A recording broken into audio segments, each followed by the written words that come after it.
Hello, everybody, and welcome back to the second shelf and to another Friday Reads. I'm really getting the hang of these things, the Friday Reads, although I'm tweaking them if necessary, like last week when I just talked about the translated books that I finished in August. But this Friday we have a proper Friday Reads, and we start with the books that I finished.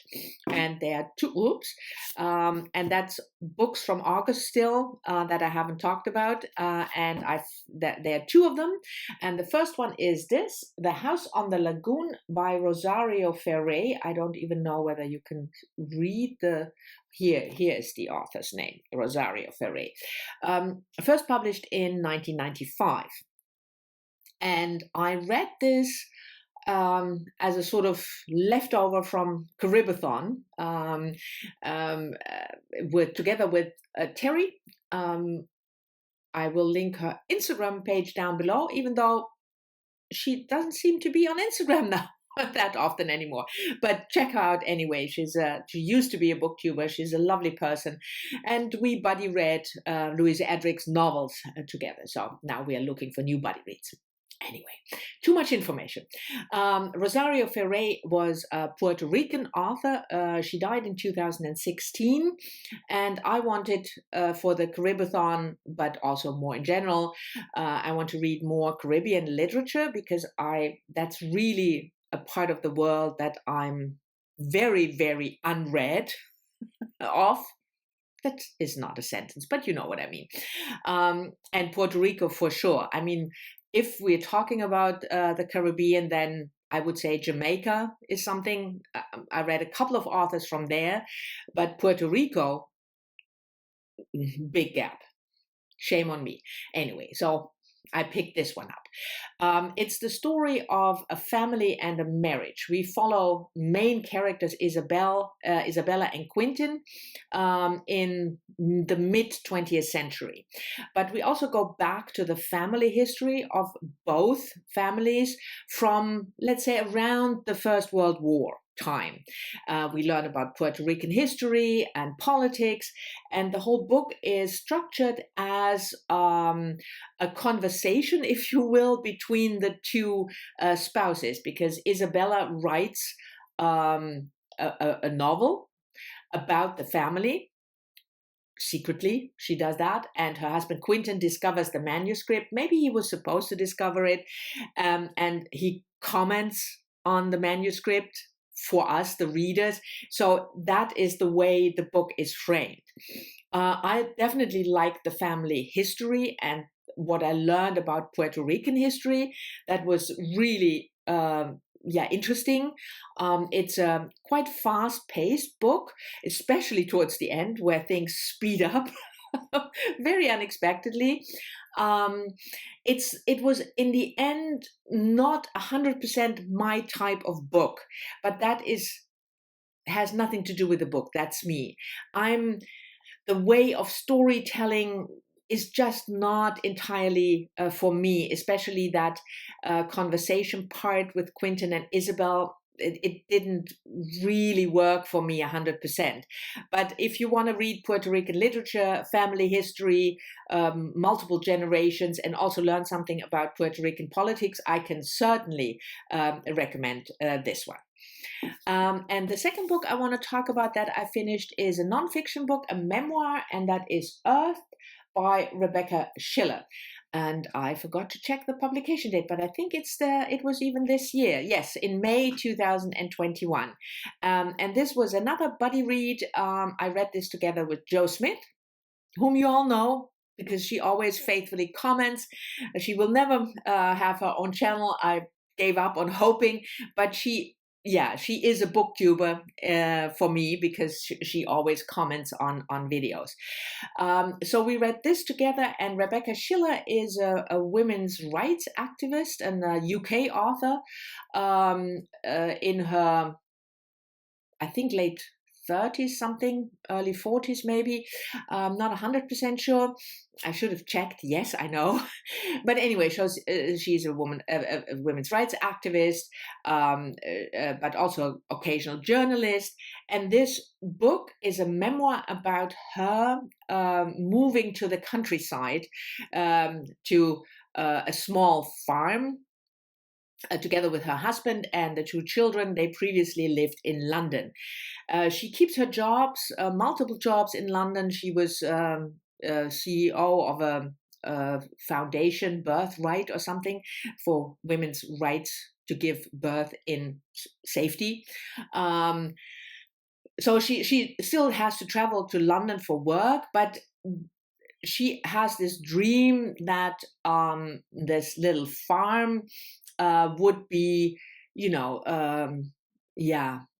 some sort of, I don't know, new life, new beginning with her husband. But of course, it turns out that farm life is harsh, that it's not, just a little gardening that you do, but it's really, really hard work. And in addition to that, Schiller struggles with her mental health. The book was not quite what I wanted, if I can say that, or what I would have expected. I thought the whole part about nature, about farming, about the history of this particular plot that they lived on was fascinating. That was really engaging.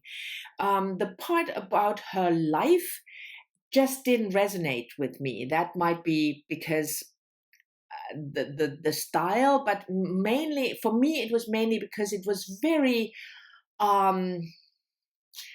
passive in a way. The lack of self-reflection. I want memoirs.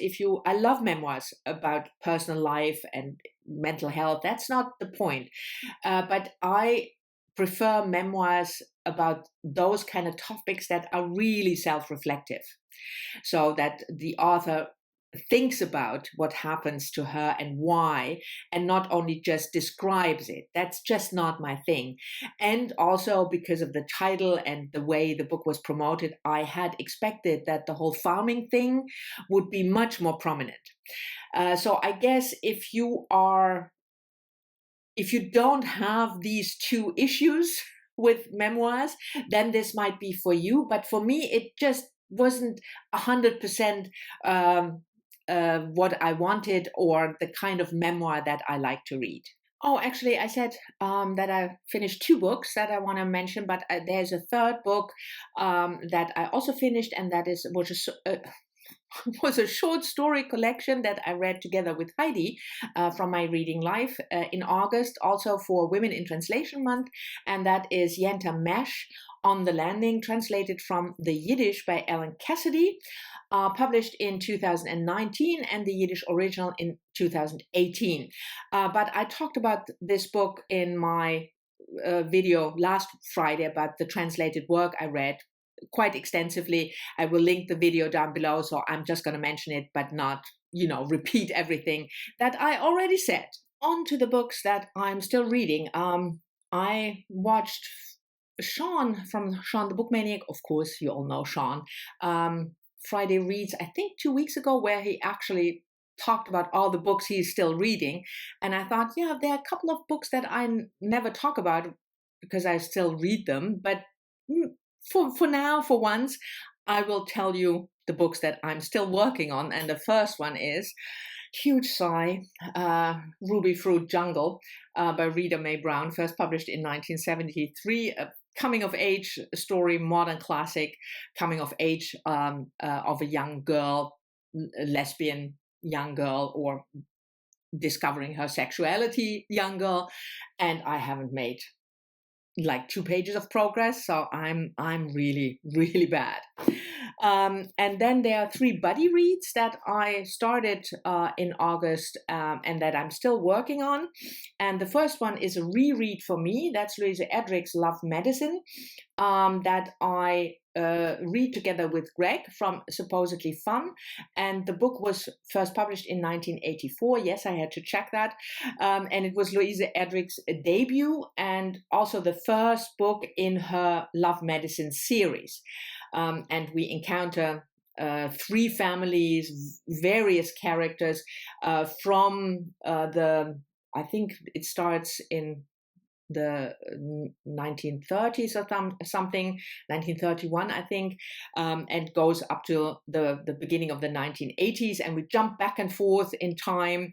And it's a real pleasure, first of all, of course, to read it with Greg, but also to reread it after I have finished, like I mentioned earlier, this project that I did together with Terry, starting last year, where we read all 16 novels of Louise Erdrich. And yes, my nose is itching. And now to go back to the very first, having read all kinds of other books about characters that are mentioned in this one, yeah, it's a completely different reading experience than when I read this book in, what was it, January or February of last year. So I'm really enjoying that. And we, together with Sean from Sean the Book Maniac, we are still making our way through this short story collection by Olive Senior, The Paintry. Olive Senior is a Jamaican author. There you go. If I Caribbean authors, then Jamaican. And the book was published in 2015, written in English. By the way, so there is, that's why I didn't mention a translator. And we're reading 1 short story a week. And so far, I'm really enjoying the collection. There are a couple of stories that don't work that well for me. That's normal, but the majority of the stories I enjoy. So yeah, I think there are 4 more weeks to go, 4 more stories, and then I will probably wrap this up in October. And the last buddy read is an in real life buddy read with a friend, not a booktube friend, but an in real life friend. Although I don't really like this, distinction, because for me, booktube friends are real life. But you know what I mean. Somebody I actually met in person. And that is a nonfiction book, The Dialectic of Sex by Shulamith Firestone, published in 1970. And it's a modern classic of feminist literature. I read it in the German translation, I would say in the mid-70s and 70s, 1970s, and haven't reread it. So I had only vague memory of it. I knew that it had impact on my feminist thinking, but I wanted to reread the original. So we are making our way through. We are 1/3 in, also taking it rather slow, 1 chapter, 2 chapters a week. I guess in October I will be finished. I don't think that we will finish in September. So those are the books that I'm still working on. And finally, we have 2 books that I've recently started since the beginning of September. And the first one is a nonfiction book by Deborah Levy, Real Estate, published earlier this year. One of my most anticipated, as they say here on BookTube, most anticipated releases of 2021. Deborah Levy, of course, a British author. She was born in 1959, writing poetry, plays, fiction and nonfiction. I really, really like her work. And this is the 3rd part in a 3-part, how does she call it? Working autobiography. And the first 2 I thought were brilliant. The first one was published in 2013, Things I Don't Want to Know. And the next one, The Cost of Living, a couple of years later. And this is the final part. I've just started. So it's about real estate, about home, about having a house, maybe having a dream house. She is an author in her nonfiction in particular who really opens windows in my brain. That's the best way I can describe it. And the other book that I just started on the 1st of September actually is George Eliot, Romula, first published in 1863. George Eliot, of course, doesn't need an introduction, and I'm reading this in the context of a read-along. I don't know what this meant, but it's the context of a read-along organized by Kim, middle of the book march, that I just joined the read-along. They're reading all of George Eliot's work in chronological order, and I sort of joined in with Romula because I was supposed to read all of George Eliot's work that I haven't read yet, and I'm a bit behind, but I try to catch up so that by the end of the year I will actually have accomplished my goal. This is quite a different book from George Eliot than the books we are used to, like Middlemarch, Mill on the Floor, Silas Marner. They are all, set in mostly rural England, very pastoral in their scope and story. And this is historical fiction set in Florence in the Renaissance or Renaissance, however you like to pronounce it, English or American. So in the end of the 15th century, it opens in 1492 and goes until 1507. And the main character, Romula, is the daughter of a blind scholar, and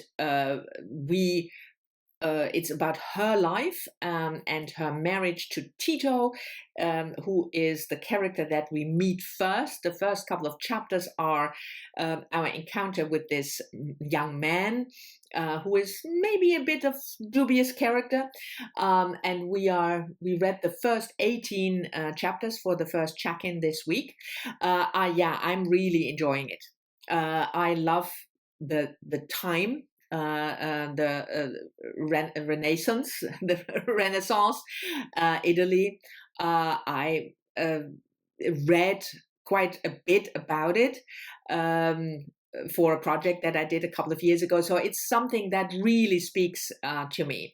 But for George Eliot, I think for a lot of George Eliot readers, this is quite something like, huh? You have to get used to it because you are probably so used to the particular setting and tone that George Eliot employs in all of her other work.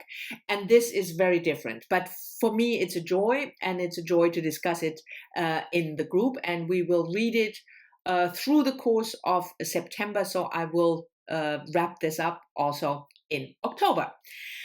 Anyway, so this was all the books that I wanted to talk about, that I finished, that I'm still reading, that I started.